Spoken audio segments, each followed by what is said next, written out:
deni la taifa lenyewe tunalokopa inatuonesha kwamba vitu vingi ambavyo tunafanya sio vitu ambavyo vinatuletea vitu.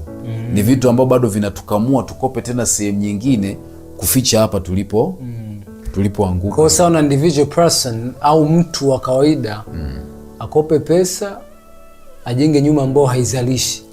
Exactly. Nyumba ya kuishi. Yes. Hele ikiisha kabisa na nyumba imefikia renta, hana cha kufanya.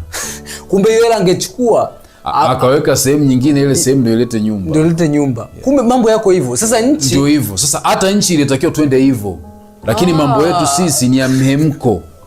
Kwa sababu kiongozi ametembelea sehemu fulani, ameona daraja, naye anataka alete daraja. Lakini swali, daraja lina miaka mingapi mbele likiwa bado na sustainability yake? Lina miaka 60 mbele. Lakini naona msingi wa hata watumishi wa serikali wengi wajua wanapewa mikopo, wanakopa ili kujenga nyumba za kuishi. Nadhani mindset hiyo. Si mindset ya kitumwa ya mwaka 1960. Mindset ya kitumwa ya ushamba. So hawajajifunza hela inavyozalishwa, inavyochezeshwa. Yes, game of money. Kumbe hii kitu inatumika kwa mtu binafsi, hata nchi tungechezesha hela. Yes, nchi inatakiwa ichezeshe hela. Kwenye miradi unasema miradi sijui miradi na miundombinu. Hakuna. Au watu wa Ulaya wanatupulizia dawa akili zisivujie. Hapana, ni sisi hatujaamua kutumia. Ndio nakwambia mihemko ya kutaka, unajua kitu ambacho najifunza mimi, wanasiasa wetu wana mihemko ya kutaka kutuonesha vitu, yani waonekane na wao wamefanya vitu. Ndio maana wanasikia Tanzania ni nchi ya kwanza kuleta mwendo kasi kwa Afrika au East Africa. Tanzania ndio imeanza kuleta mwendo kasi.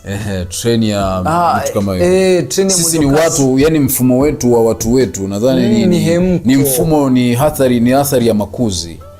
Tuna ile hofu ya kutaka kuonekana, hofu ya recognition. Hii ni psychological disease ambao naona wanasiasa wa nchi zetu wanazo.